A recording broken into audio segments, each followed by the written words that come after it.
Pada awal pekan ini, Sriwijaya FC baru saja mengumumkan 2 pemain rekrutan anyarnya.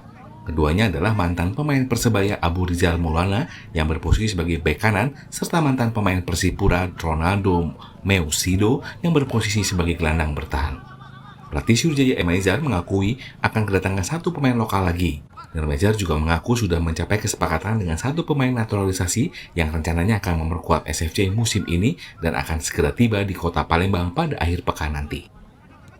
Saya ini bukan, kalau saya punya keputusan masalah deal itu selesai, ya seperti si Nur itu urusan saya itu. Tapi kalau asing itu memang itu urusannya manajemen, terutama Pak Presiden kan. Beliau yang ideal, tapi rekomendasi saya karena itu masalah angka, ya masalah angka, masalah surat-surat semua. Saya rasa sudah 99% lah. Tinggal dia datang ke sini.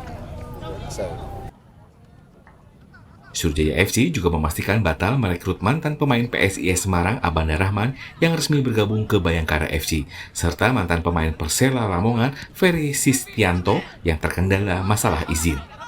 Nur Muhammad, Kompas TV, Palembang, Sumatera Selatan.